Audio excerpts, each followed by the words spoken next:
Bonjour tout le monde, je suis vraiment heureuse de vous avoir aujourd'hui avec nous. Je me présente, Karina, je suis conseillère marketing chez Liron Groupe Santé. Je vais être votre modératrice pour la présentation d'aujourd'hui qui porte sur dormir, ça s'apprend. J'ai le plaisir d'avoir avec moi Anne-Marie Hervieux, une allothérapeute depuis 2001.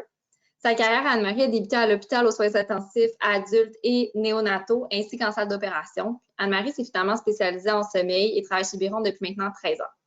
Conférencière depuis 4 ans et instructrice de RCR depuis 3 ans, elle accorde une grande importance au sommeil et à l'hygiène de vie qui l'entoure. Ce sera donc votre conférencière pour aujourd'hui. Avant de débuter, je vais vous informer du fonctionnement technique de la présentation d'aujourd'hui. Donc, dans votre écran, vous devez être en mesure d'avoir un accès à un panneau. C'est un panneau qui va contenir des options comme le clavardage que vous pouvez utiliser au cours de la présentation aujourd'hui, si jamais vous avez des questions ou encore des problématiques. Ce sera la façon de fonctionner pour aujourd'hui puisque vos micros sont tous coupés. À noter que la présentation d'aujourd'hui est enregistrée et vous sera envoyée à la fin de la conférence. Sans plus tarder, je passe la parole à Anne-Marie pour faire la présentation d'aujourd'hui. Bonjour à tous. Alors, merci d'être là ce midi. Ça me fait plaisir d'être avec vous sur votre heure de lunch. J'espère que ça va bien et que vous vous portez bien. Aujourd'hui, on va parler du sommeil. On a 4 parties, en fait, comme vous voyez à l'écran.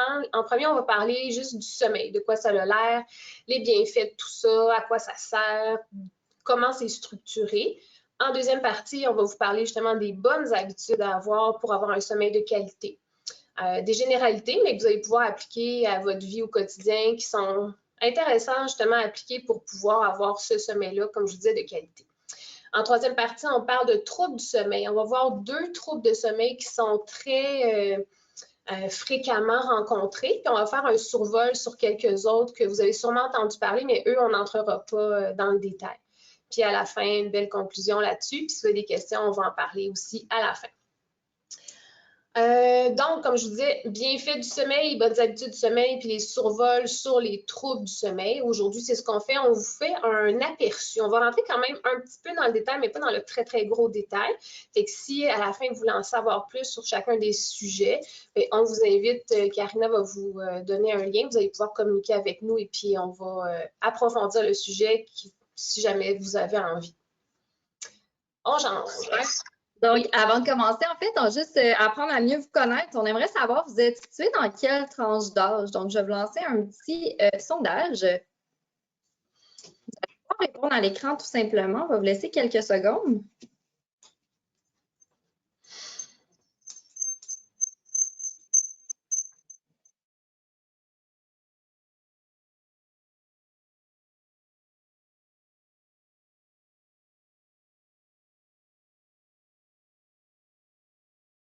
Super.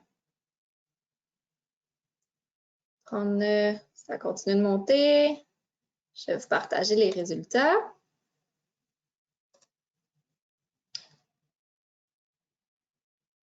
Donc, aujourd'hui, tu vois bien les résultats, Anne-Marie, je te laisse les présenter. Je vois bien. Super, donc on a autant du 26 à 35 ans que du 56 ans et plus aujourd'hui, également quand même beaucoup de 46 à 55, c'est assez mélangé pour aujourd'hui. On aime ça savoir pour savoir à qui on parle. Et puis, vous allez voir, après ça, il y a des diapositives qui, justement, ciblent chacun des groupes d'âge.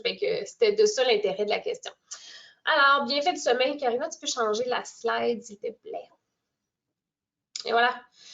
Les grandes lignes, mais quand on dort, les 3 points que vous voyez là, ben, ça sert à ça. Récupération physique, ça veut dire être bien reposé le lendemain. Quand on a une bonne nuit de sommeil, le lendemain, on est capable de faire nos activités, on se sent bien dans notre corps. Fait que la grande ligne de ça, c'est ça, que notre corps se sent bien. Fonction cognitive, c'est plus ici au niveau de la tête. Donc, être alerte, ça veut dire être capable d'être là présentement, maintenir son attention quand on a une tâche à accomplir et puis qu'on doit être concentré. C'est ça les fonctions cognitives. Justement, maintenir notre attention sur quelque chose, être capable de se concentrer. En troisième, les fonctions métaboliques, mais c'est ce qui se passe à l'intérieur. Nos cellules, elles se régénèrent la nuit. On grandit tout le temps, mais les enfants, en général, quand ils dorment bien, ils peuvent avoir leur croissance de façon appropriée. Donc, ça sert à ça. Rester en vie, se développer, fonction de nos cellules. Cette slide-là, elle parle justement du sommeil lui-même, comment il est fabriqué. Comme vous voyez, il y a 4 étapes. Je vais vous le décortiquer. On va entrer un petit peu dans le détail de ça, là, mais je vais vous mettre le plus simple possible. Vous voyez, il y a 4 chiffres, donc il y a 4 étapes au sommeil. 1, 2, 3, 4. 1, 2, ça s'appelle en gros sommeil léger. 3, 4, ça s'appelle plutôt sommeil profond. Quand on s'endort, on tombe en général dans le stade 1, puis on avance tranquillement, pas vite, vers les stades les plus profonds. Chacun des stades est important. Ce n'est pas de dire que c'est seulement le sommeil profond qui est important. Donc, comme je disais, chacun des stades est important parce que, comme vous voyez qui est écrit en dessous, chaque stade permet à notre corps de faire certaines choses, comme le stade 2, vigilance. Quand on reste beaucoup dans le stade 2, mais on est un peu plus vigilant le lendemain. Stade 3, vous voyez, récupération physique, tout ce que je vous nommais. Puis stade 4, c'est le sommeil qui est très, très, très profond. C'est là-dedans qu'on rêve aussi. Et ce que je viens de vous dire, dans le fond, c'est que c'est pas chacun des stades. Chaque stade est important, mais c'est pas qu'il faut rester toute notre nuit dans le stade de sommeil profond. Ce qui est important, ça s'appelle de faire des cycles de sommeil. Donc, passer de 1 à 4. Ça dure en général de 1 heure à 1h30. Et puis, idéalement, il faut faire ça. Ça s'appelle un cycle. Il faut en faire en général, idéalement, en 5. 5, c'est pas mal le chiffre magique. Fait que si on fait 1, 2, 3, 4, on revient 1, 2, 3, 4. 1, 2, 3, 4, 5 fois, mais en général, on est bien reposé le lendemain. C'est ça les grandes lignes du sommeil. En début de nuit, on reste plus dans le sommeil léger, puis en fin de nuit, on reste plus dans le sommeil profond. Voilà, les grandes lignes du sommeil. Alors, les bonnes habitudes à avoir, c'est ce qui est écrit là, de vous fier au niveau d'énergie que vous avez pendant la journée. Les gens qui n'ont pas de problème de sommeil, qui sont reposés, mais ça veut dire que leur routine est pas mal sûrement adéquate. Donc, les bonnes habitudes à avoir, c'est ça. On se fie le lendemain. Si le lendemain matin, je me lève, je suis super fatiguée, j'ai de la misère à faire ma journée, mais sûrement que ce que je viens d'avoir dans ma nuit n'est pas approprié par rapport à mes besoins. Donc, fiez-vous à ça, à votre besoin, à comment vous vous sentez le lendemain pour trouver, vous, votre besoin de sommeil. On peut changer. On va se poser une petite question. Donc, sur une échelle de 1 à 5, comment est-ce que vous considérez présentement votre sommeil? Donc, 5 étant excellent. Donc, on aimerait vous entendre sur ce. 1 à 5, comment vous considérez votre sommeil présentement? 5 étant excellent.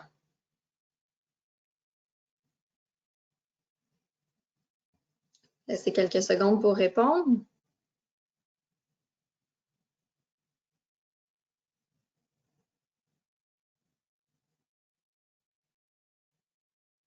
Super, ça bouge, ça bouge. Génial, on va partager. Voilà, Anne-Marie, je te laisserai commenter. Oui. Super. Donc, pas mal la moitié des gens, vous êtes au milieu. Hein? Ça veut dire que ça va bien, c'est pas extraordinaire, mais c'est pas pourri non plus, en gros. Fait que c'est quand même bien. Il y en a 5. Retournons en arrière, Carmen, il n'y a personne qui a dit que c'était extraordinaire, hein? Non. Non, personne n'a dit que c'était extraordinaire, personne n'a dit que c'était 1 non plus. Donc, pas mal dans le milieu. Super. Vas-y, excuse, j'ai coupé la parole. Non, c'est bon, j'ai dit dans le milieu. Oui, exact. Donc, je dis toujours slide. Est-ce qu'il y a un mot en français? Cette diapositive. Merci. Cette diapositive-là, elle vous montre le nombre d'heures recommandées par rapport à votre groupe d'âge. Fait que si on regarde à la gauche, vous voyez les tout petits, bien, on le sait, là, ça dort, ça dort, ça dort. C'est pas un sommeil continu, malheureusement, pour les nouveaux parents, mais c'est un nombre d'heures cumulées qui ressemble à ça, entre 14 à 17 heures. Fait que vous voyez, dans le blanc, c'est le nombre d'heures usuellement recommandé. Le minimum est en bas, puis le maximum étant plus foncé en mauve en haut.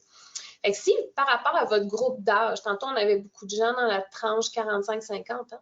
Fait que c'est un peu plus au centre. Donc, c'est entre 8 à 10 heures, ce qu'on savait. Attends un peu, 26. Non, 7-9 heures, je ne sais pas à la même place. 7 heures à 9 heures. Fait qu'on va dire 8 heures. Fait que votre 8 heures, c'est sûr qu'il y a des extrêmes. Là, le 8 heures, c'est la moyenne. Mais si vous dormez à peu près 8 heures, c'est ce qui est recommandé pour votre groupe d'âge. Minimalement 6 heures. Il y en a qui sont capables de dormir très peu et qui, malgré ça, sont très, très, très efficaces, sont capables de performer le lendemain matin, toute la journée aussi.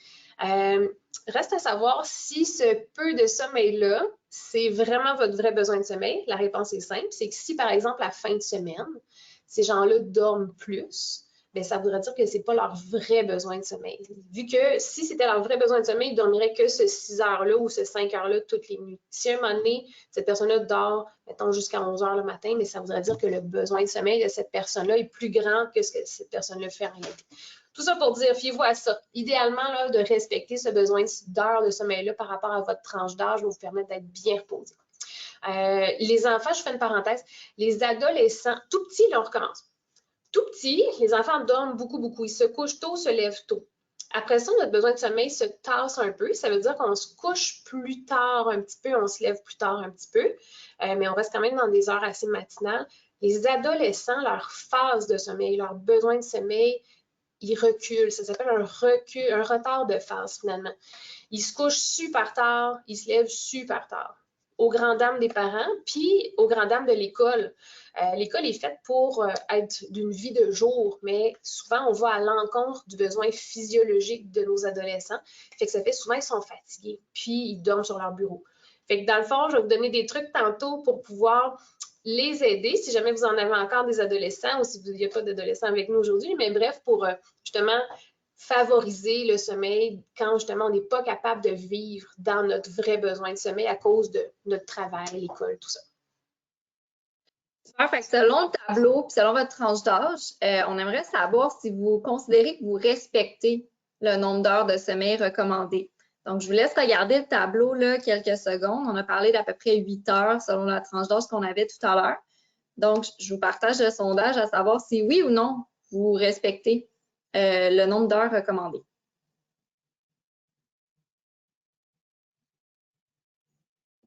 Je vous laisse quelques secondes.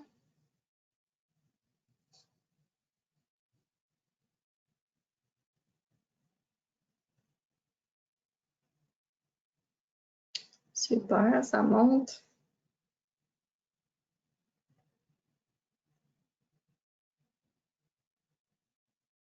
Assez partagé, j'ai hâte de vous montrer ça.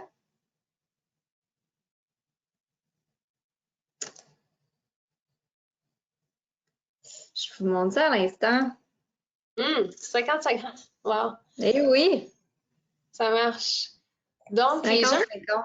ouais, c'est vraiment, vraiment moitié-moitié. Super. J'allais dire, les gens qui vous respectez votre besoin de sommeil, tant mieux et bravo. Pour les autres, tout le monde, en fait, là, vous pourrez écouter, je vais vous donner des beaux trucs qui vont vous aider justement à, si vous n'avez pas, si vous ne respectez pas votre vrai besoin de sommeil, au moins comment prioriser puis rendre votre sommeil efficace. Fait que comme vous voyez ici, là, Santé Canada a fait des études, c'est en 2017, c'est quand même un petit peu loin.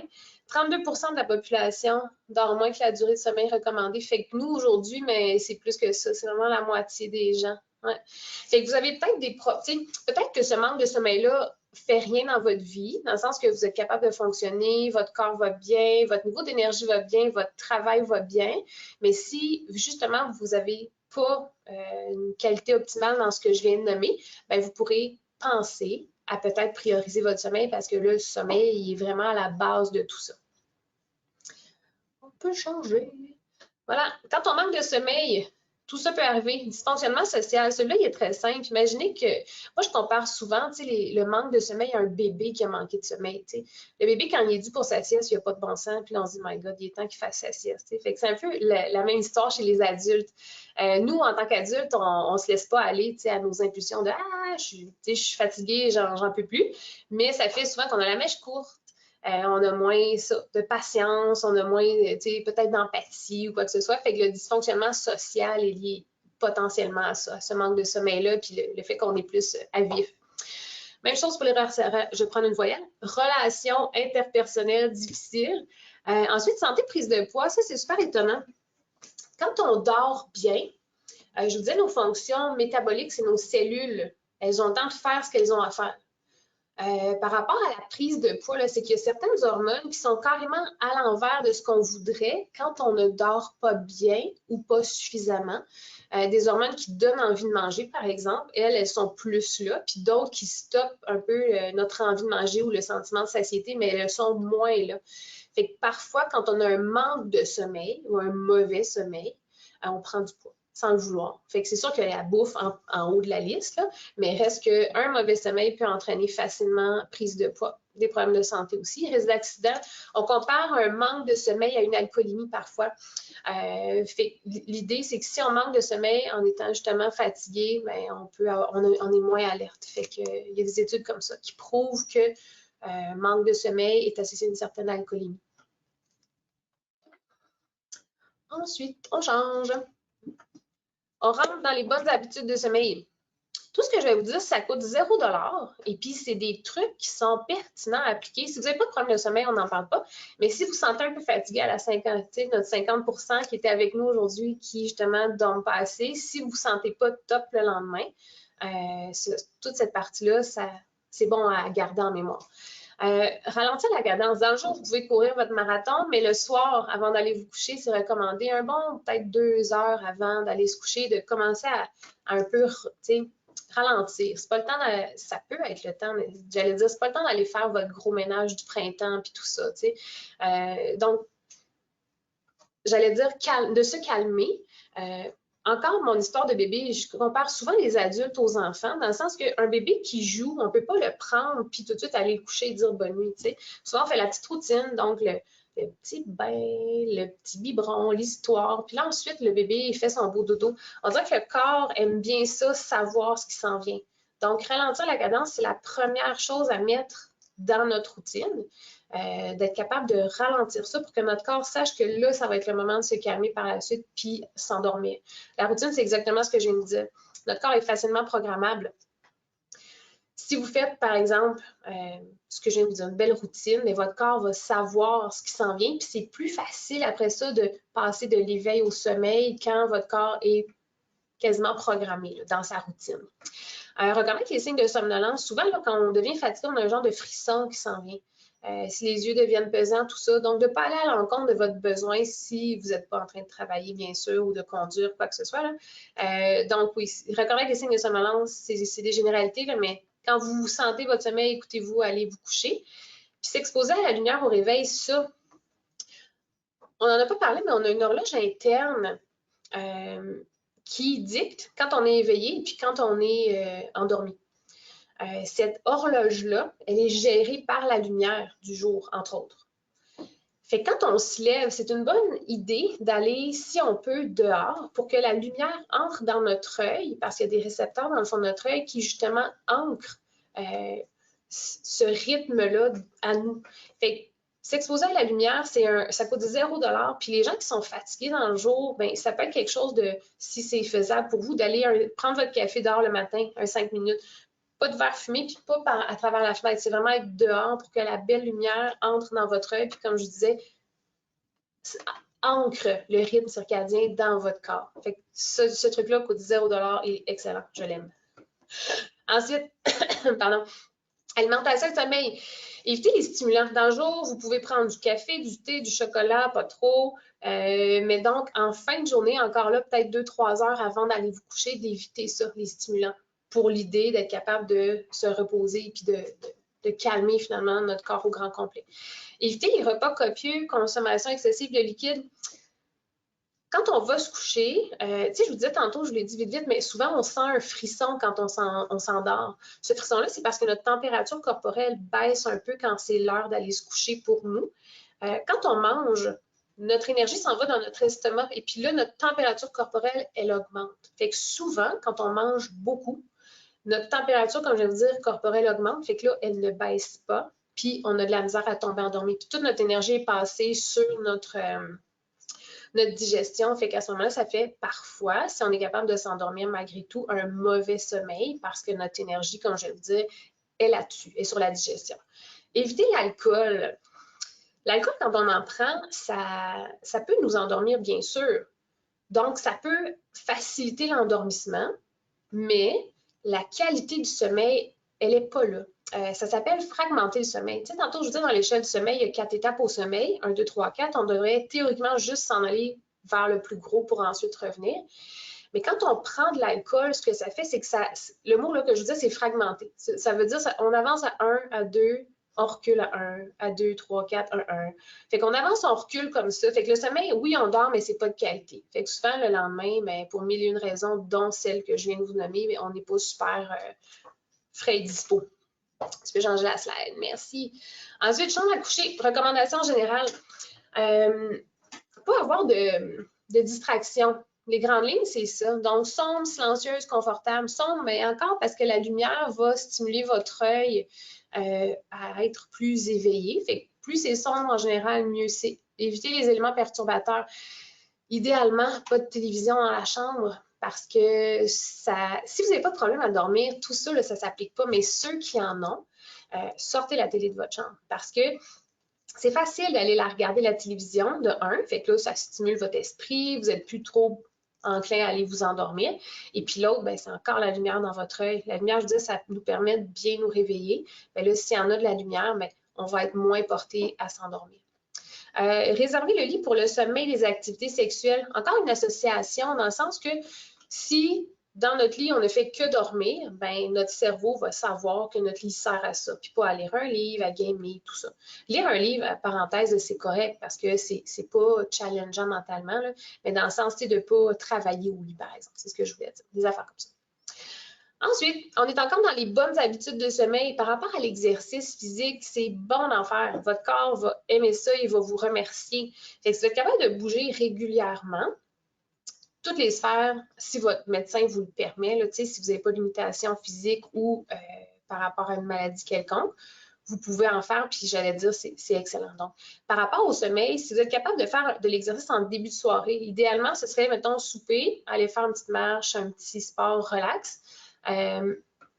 Votre énergie, pas votre énergie, votre température corporelle va augmenter un peu. Ensuite, elle va baisser quand votre exercice, vous allez le terminer. Et puis, cette baisse-là va encore vous aider à favoriser le fait de tomber endormi.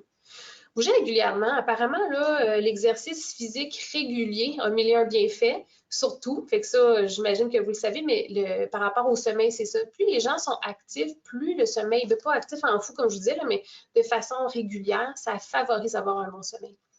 Puis suivre les recommandations de votre médecin, c'est ça. Je ne vous dis pas d'aller faire quelque chose si vous avez des limitations physiques. Là. Donc, votre santé vous appartient, là, mais il faut respecter tout ça.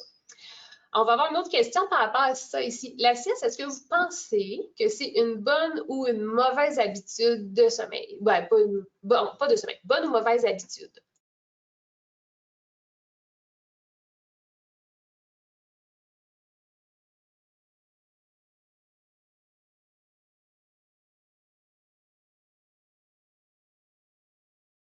C'est bien beau de voir les réponses monter qui sont très différentes. Oui, c'est souvent le cas.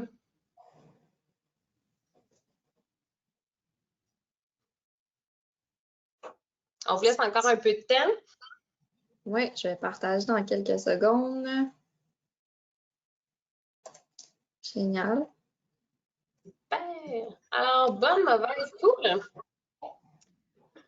Alors, là, c'était une question piège un peu. Hein? J'imagine que ceux qui ont dit que c'est une bonne habitude, c'est que vous dites, ben oui, on dort, fait que c'est bien. Puis ceux qui disent que c'est mauvais, mais peut-être que vous pensez que ça compromet le sommeil pour la nuit. Alors, tout le monde a raison. Ça peut être une bonne idée et ça peut être une mauvaise idée, dépendamment de la façon qu'on la place et la durée.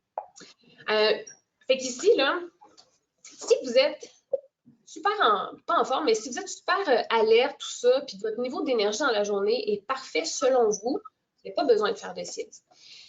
Si par contre, vous sentez que vous êtes fatigué, ça peut être une super bonne idée d'en faire. Et après ça, si justement votre niveau d'énergie, il n'est pas top, comment la planifier? Là, il faut se souvenir de ce qu'on se parlait au début, tu sais, les 4 étapes au sommeil. Les stades 1-2, c'est des stades de sommeil qui s'appellent sommeil léger. Eux, je vous disais aussi tantôt, quand on y est, ça permet d'avoir une meilleure vigilance. Fait qu'il y a, par rapport à ces deux stades de sommeil-là, il y a deux... attendez-moi, j'entends quelqu'un en background. Karen, est-ce que tu l'entends? On va fermer le micro. Merci. J'allais dire, oui, c'est ça. Fait qu'il y a deux... bon, on revient, parce que... Fait que par rapport au sommeil léger, ça dure pas longtemps, le sommeil léger. Fait que vous avez deux choix. Si vous voyez dans le petit carré qui est 10 à 20 minutes, ça, l'idée de cette sieste-là, si vous faites une sieste de 10 à 20 minutes, c'est une sieste qui ne reste que dans le sommeil léger.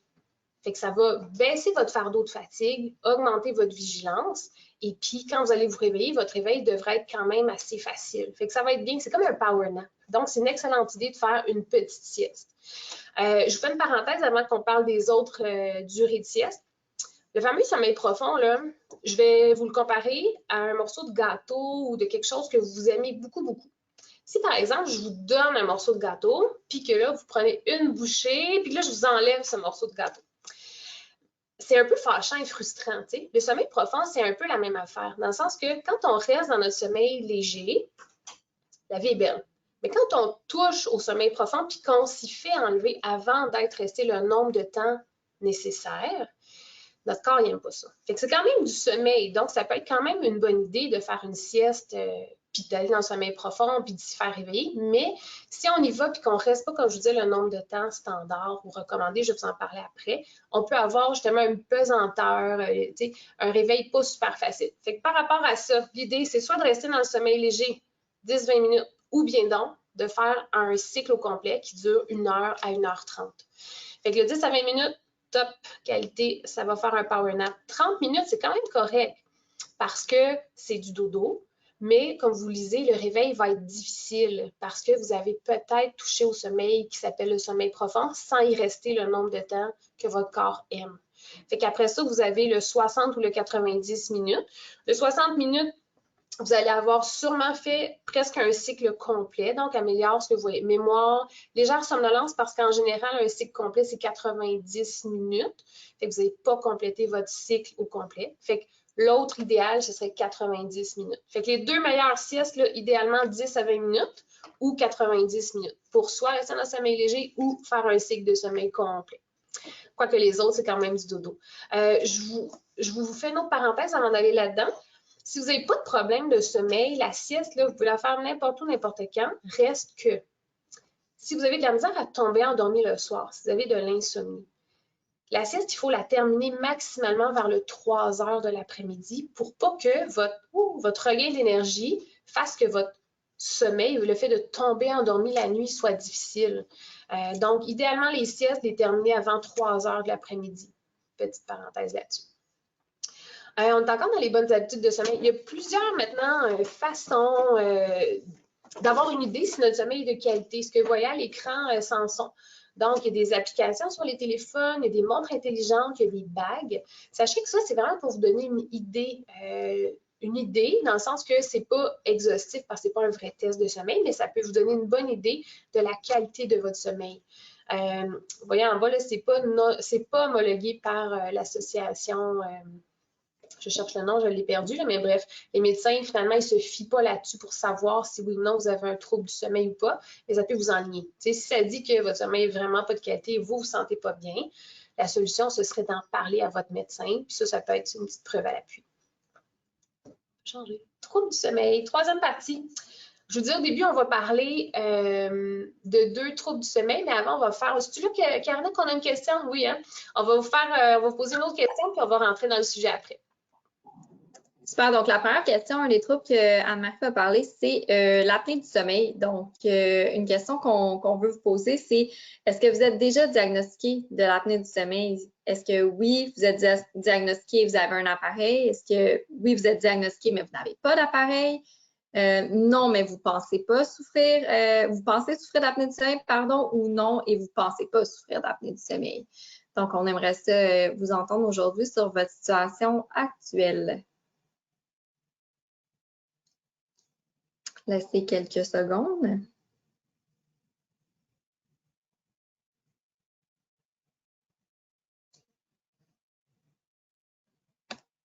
Super, je vais partager.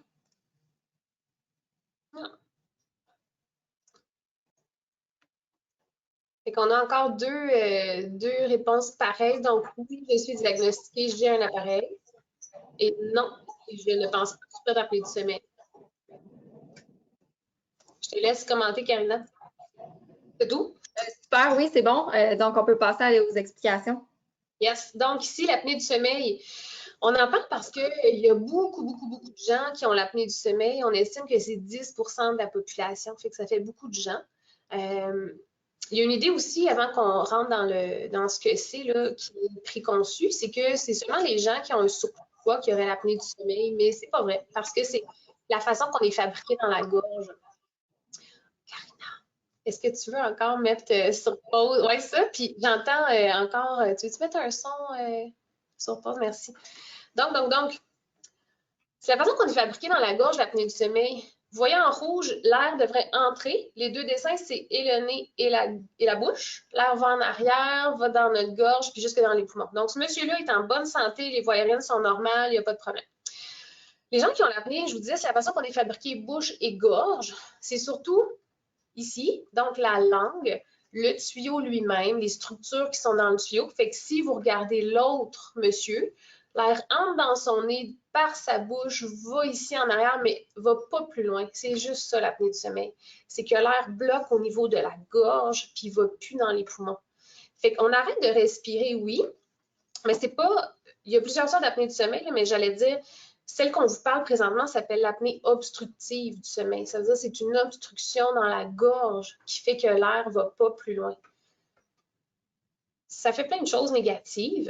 Les caractéristiques, ben, je vous les ai nommées. Le blocage des voies respiratoires. Sommeil fragmenté, je vais vous le montrer avec un autre dessin. Manque d'oxygène, c'est clair, vu qu'on ne respire pas. Ce que je voulais vous dire avant qu'on passe à l'autre, ça veut dire qu'on veut respirer. Il y a des mouvements respiratoires. L'air entre pas. C'est que ça le problème. Fait qu'on veut, mais vu que l'air passe pas, on manque d'air. Puis là, notre corps, il devient en situation de stress. Je vais vous montrer qu'est-ce qu'il fait pour le gérer. Montre-moi donc l'autre slide, Karina. J'avais juste un... Puis un autre après? Non, OK, on revient.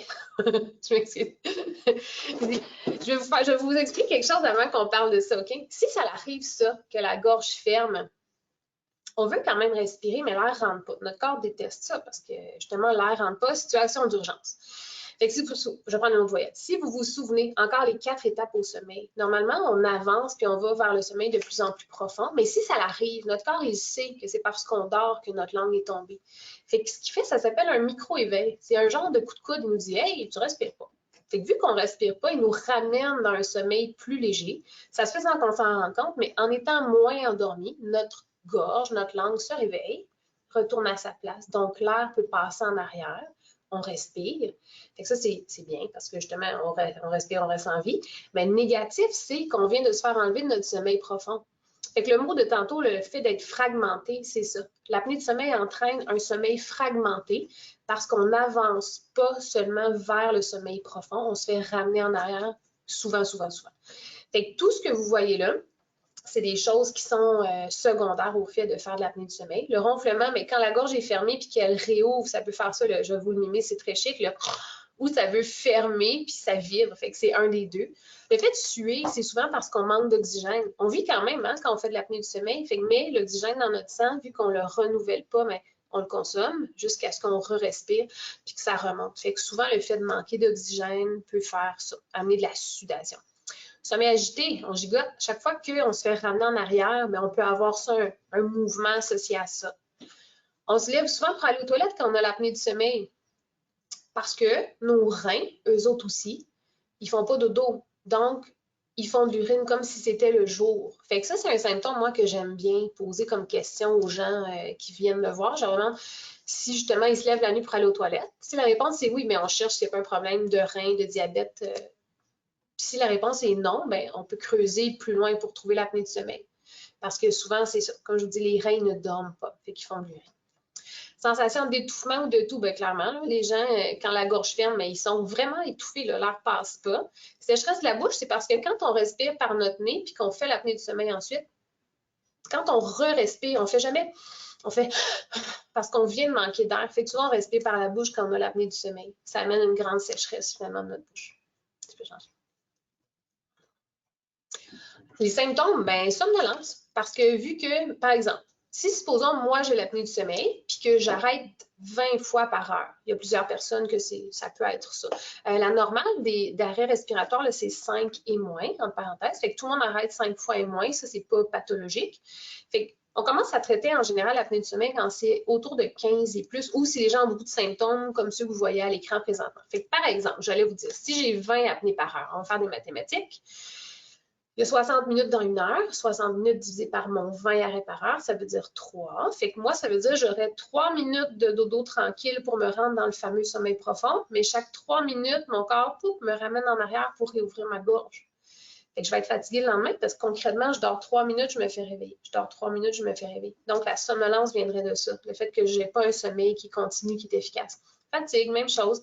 Diminution de la concentration, de la mémoire. Tout ce que vous voyez là, c'est lié à ce que je viens de vous expliquer. On ne peut pas être top qualité quand finalement on dort juste un petit peu puis qu'on se fait réveiller souvent. Tu peux changer de slide, Karina. Merci. Ce que vous voyez à l'écran, c'est les façons de trouver officiellement si on a l'apnée du sommeil. C'est tout un appareillage, je suis d'accord avec vous. Diagnostic ambulatoire, ça veut dire ambulatoire, c'est à la maison. Les gens, ils vont à quelque part à l'hôpital, ils peuvent venir chez nous, chez Biron, on a ça.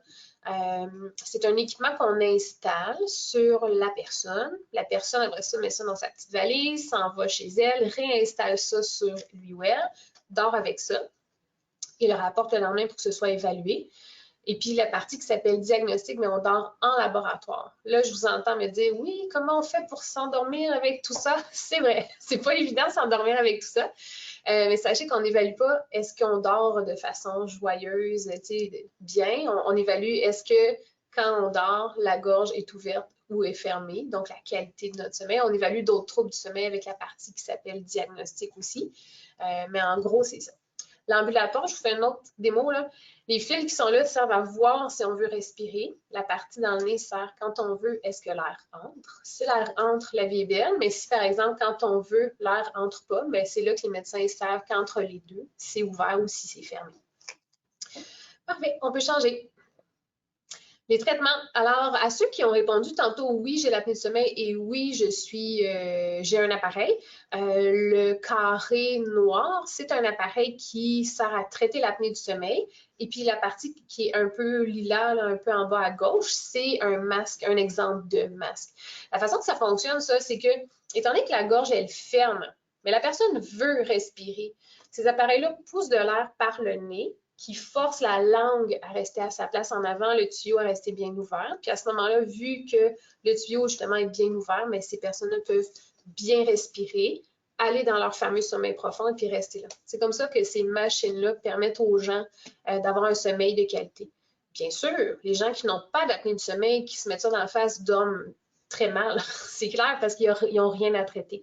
Mais les gens qui ont l'apnée du sommeil, qui portent ça, de par le fait qu'ils dorment en fin d'un sommeil vers le sommeil profond et plus fragmenté, ils sont reposés.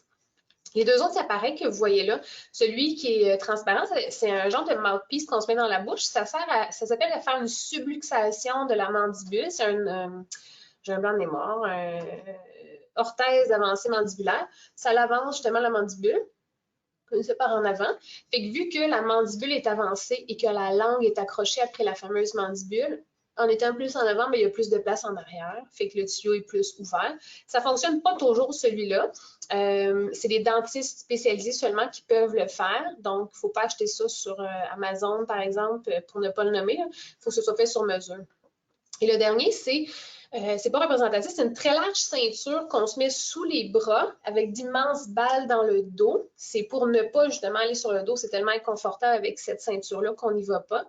C'est pour les gens qui ont, ça s'appelle de l'apnée positionnelle. Donc, il y a des gens qui sur le dos font une tonne d'apnée, sur le côté, ils n'en ont pas du tout. Fait qu'au lieu de porter l'appareil, par exemple, mais ça peut être une solution envisageable pour certaines personnes.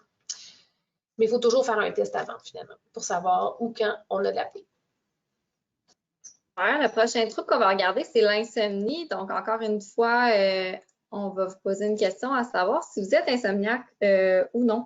Donc, oui, vous êtes diagnostiqué, oui, mais vous n'êtes pas diagnostiqué ou non, tout simplement.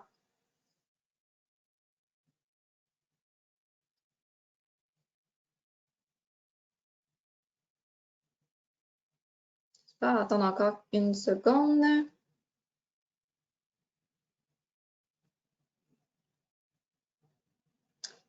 Très partagé cette fois aussi.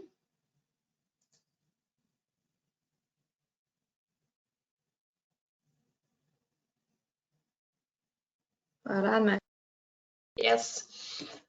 Oui, comme tu dis, bien partagé, hein, 50-50. Donc, oui, il y en a, ça veut dire qu'il y en a qui dorment super bien, dans le sens, ils n'ont pas d'insomnie, on ne l'a pas défini, mais en gros, les gens, 50% d'entre vous, vous n'avez pas d'insomnie, puis l'autre moitié, vous en avez. Il y en a qui sont traités, il y en a d'autres qui ne sont pas traités ou trouvés par un médecin.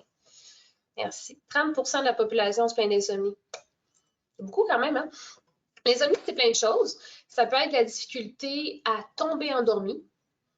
Ça peut être ensuite la difficulté à rester endormi. Puis ça peut être aussi des éveils qui sont trop tôt le matin. Grosso modo, ça, c'est les plaintes les plus courantes chez les gens qui ont ça, de l'insomnie. Quand on a de l'insomnie, c'est 3 fois par semaine et plus. Ça veut dire si cette nuit, vous ne dormez pas bien, vous avez de la misère à vous endormir, oui, cette nuit, ça a été de l'insomnie que vous avez vécu, mais on ne peut pas dire que vous souffrez d'insomnie parce que c'est seulement une fois comme ça, de temps en temps. Donc, 3 fois par semaine et plus.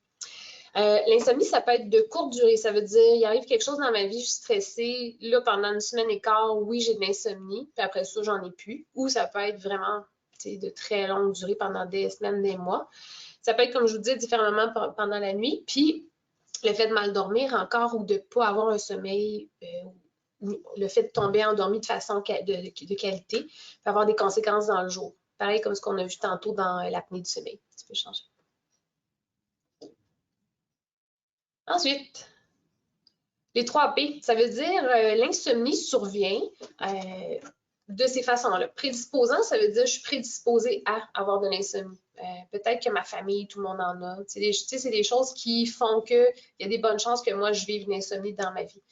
Ensuite, précipitant, c'est ce que je vous dis comme exemple tantôt. Par exemple, j'ai un accident qui me stresse ou j'ai du travail super stressant. C'est quelque chose, un événement là, temporel, qui n'était pas là avant, qui fait que maintenant mon état a changé puis que là, je vis de l'insomnie. Donc, ça précipite le fait de faire cette insomnie-là. Puis perpétuant, dans le même exemple, on va dire que j'ai un accident qui me stresse. Si je ne la gère pas, cette insomnie-là, et qu'elle perdure, ben c'est ça le fait qu'elle est perpétuée. Fait qu'il y a souvent ces trois P-là qu'on voit dans l'insomnie. Donc, aiguë, chronique, concomitante à un autre trouble. Aiguë, ça veut dire elle arrive, elle est là, puis c'est tout nouveau. Chronique, comme je vous disais, elle est longue, ça fait longtemps qu'elle est là, puis j'ai bien de la misère à la gérer. Puis concomitante à un autre trouble, c'est intéressant parce que c'est assez rare que l'apnée, que l'insomnie soit pure. Ça veut dire que souvent, elle est associée à quelque chose d'autre. On prend encore l'exemple de l'apnée parce qu'on vient d'en parler. Si moi, j'ai de l'apnée du sommeil, ben, je me réveille pendant la nuit. Parce que, tu sais, si je me fais ramener dans le sommeil léger, c'est facile d'entendre ce qui se passe dans la pièce. Donc, oui, je vis de l'insomnie, mais ma solution pour moi, ce ne sera pas de traiter l'insomnie, ça va être de traiter l'apnée du sommeil qui fait que j'ai de l'insomnie. Fait que ça, on voit ça dans d'autres troubles qui existent. Fait que donc, c'est à savoir. L'insomnie, c'est tout ça. Anxiété, rumination vers le sommeil. Ça veut dire, je pense au fait que je dors pas bien, puis après ça, je sais que je vais mal dormir, fait que j'ai pas envie d'aller me coucher. Fait que si c'est des mauvaises associations, je vous les lis, la difficulté d'endormissement, mais c'est ça. Difficulté à tomber endormi, éveil fréquent ou prématuré, c'est ce qu'on a dit tantôt. Donc, on se réveille souvent pendant la nuit ou très tôt le matin, plus capable de se rendormir. Fatigue, baisse d'énergie, c'est la même chose. C'est de par le fait qu'on n'a pas le nombre suffisant ou d'heures ou de cycles de sommeil pour nous pendant la nuit. Ensuite, diminution de la concentration, de la vigilance, c'est la même affaire. C'est que notre rythme métabolique n'a pas eu le temps de faire ce qu'il y avait à faire pendant la nuit parce que notre sommeil n'était pas de qualité. Changement de personnalité, ça n'arrive pas tout le temps, là, mais si on dort vraiment pas bien, là, même histoire, on devient peut-être soit dépressif, soit l'inverse, mèche courte, puis on est prompt. On peut changer. Ensuite, par rapport à l'insomnie, ça, c'est les façons de traiter l'insomnie. Donc, il y a des médicaments. Les médicaments, ce n'est pas nécessairement le choix 1, toujours. C'est un choix qu'il faut parler à un médecin ou à un pharmacien. Dans mon exemple que j'ai pris tantôt, si j'ai un accident, ça peut être un bon, puis que j'ai de l'insomnie, j'allais dire, ça peut être une super bonne idée parce que, au moins, même si j'ai eu mon accident puis que là, je dors pas bien pendant 2-3 nuits, si je prends cette médication-là puis que je dors, j'aurai pas le temps de faire l'association. Ah oui, maintenant, je dors plus bien, fait qu'à chaque fois que je vais dormir, je dors pas bien. Fait que ça peut être bon pendant un petit bout de temps. Après ça, pour l'insomnie qui est chronique, c'est vraiment les médecins qui vont décider si c'est une bonne idée pour vous ou pas. Puis il y a certains médicaments qui peuvent avoir un bel effet chez certaines personnes, puis d'autres non. Donc, toujours en parler à votre médecin ou à un pharmacien. TCCI, thérapie cognitivo-comportementale, fait que c'est nous aider à gérer les pensées et les émotions. Fait que c'est souvent des pensées récurrentes quand on a de l'insomnie. Fait que c'est d'être capable de fermer notre caboche pour que notre corps puisse s'en aller. C'est des trucs, finalement, ça, c'est les psychologues qui peuvent nous aider à faire ça. En gros, c'est ça les traitements pour l'apnée du sommeil. Pas l'apnée, hein, pour l'insomnie. Ensuite, quand le sommeil est malade, je vous disais tantôt qu'on peut... c'est pas vrai qu'on va parler de l'apnée et puis de l'insomnie, mais il y a plein d'autres troubles du sommeil qui existent. Chez les enfants, là, celui avec un gros dinosaure méchant, là, ça, c'est des terreurs nocturnes. Il y a plein d'enfants qui ont ça. L'autre qui marche, vous connaissez sûrement le somnambulisme. On avait un questionnaire encore, je pense, Karina. Ça se peut-tu? Oui. J'ai envoyé dans le clavardage le lien vers le petit guide des troubles du sommeil de Biron. Donc, on fait la liste un petit peu plus exhaustive de tous les types de troubles. Fait que vous allez pouvoir aller lire ça à tête reposée pour pouvoir mieux comprendre tous les troubles du sommeil. Ouais, parce que si ça vous intéresse, il y en a, comme on a dit, on a juste fait le survol de 2. Mais là-dedans, il y en a plusieurs. Puis si jamais vous sentez interpellé par un de ces troubles de sommeil-là, n'hésitez pas à en parler à un médecin. Et puis, vous pourriez écrire dans le chat. Nous, on pourrait vous contacter ultérieurement. Ensuite, en conclusion, on avait un questionnaire avant que j'en parle de la conclusion? Oui, hein? Ouais, je te laisse y aller. Exact. Donc, je vais mettre aussi un autre lien qui est en fait notre formulaire vers les troubles de dépistage du sommeil. Donc, c'est un petit formulaire que vous pouvez faire soit à la maison ou aussi avec l'aide d'un professionnel quand on va conclure en fait, puis qu'on va passer à la période de questions. Je vais également mettre une question à l'écran pour savoir si vous voulez être accompagné ou non d'un professionnel de chez Biron pour pouvoir vous aider à faire le dépistage du sommeil. C'est tout à fait gratuit. Donc, n'hésitez surtout pas là, si jamais vous voulez avoir de l'accompagnement pour ça. Je l'ai mis dans le clavardage à l'instant. Super. Donc, Amalie, je te laisserai conclure. Par la suite, on va passer à la période de questions. Oui, dans le fond, la conclusion, c'est vraiment général, dans le sens que ce que j'aimerais que vous reteniez de la petite conférence de cet après-midi, c'est que notre sommeil, dans le fond, il est à la base de plusieurs pyramides de la santé, dans le sens que, tu sais, si on dort pas bien, je me dis, si on dort pas bien, c'est difficile d'avoir justement, tu sais, que nos autres sphères de notre santé aillent bien aussi. Fait que si vous étiez capable de prioriser votre sommeil, ce serait ça qui serait à retenir dans le fond, d'être capable de vous coucher aux mêmes heures, vous lever aux mêmes heures, ce serait l'idéal. Puis justement d'être capable en premier de prioriser votre sommeil pour pouvoir ensuite, si vous avez encore des problèmes de sommeil, de fatigue, d'en parler à votre médecin pour avoir de l'aide plus poussée. Comme Karina disait, si vous voulez être accompagné d'un professionnel pour faire le dépistage, on a ça, on offre ça aujourd'hui. Vous pouvez cliquer là-dessus et puis on vous reviendra. Karina, je te laisse compléter ce que tu avais à dire là-dessus, sur le questionnaire, le dépistage en fait. Oui, super. Donc, le dépistage, c'est gratuit. Ça prend environ 5 minutes. Vous pouvez le faire en ligne. À la fin, vous avez également la possibilité, si vous désirez, de parler avec un professionnel. Vous pouvez faire un suivi lors de la prise de contact. C'est important de savoir aussi qu'on offre des consultations d'hygiène du sommeil d'une durée de 30 minutes. Donc, ça va être à la suite, évidemment, du dépistage. Donc, la première étape, c'est le dépistage si vous croyez avoir des troubles. Donc, c'était ça que je voulais mentionner par rapport au formulaire de dépistage. N'hésitez pas si vous avez des questions. J'en ai déjà reçu 2. Donc, on va passer ces 2 questions-là. Puis, par la suite, s'il y en a d'autres qui rentrent, je pourrais les passer également à Anne-Marie. Donc, la première question qu'on a eue, c'est la suivante. Donc, Anne-Marie, en tant que kinalo, quel est le problème de sommeil le plus fréquent que vous entendez des clients que vous rencontrez? Mais là, c'est certain, chez Biron, on traite beaucoup l'apnée du sommeil. Donc, je dirais c'est ça, l'apnée du sommeil. Comment trouver si on a l'apnée du sommeil, ensuite comment gérer l'apnée du sommeil. Puis une fois qu'on a un traitement d'apnée du sommeil, mais comment rendre ce traitement-là optimal. Fait que les questions que j'ai le plus souvent, c'est par rapport, comme je dis, à ça, l'apnée du sommeil. Super. La deuxième question, ton meilleur conseil pour bien dormir, c'est lequel?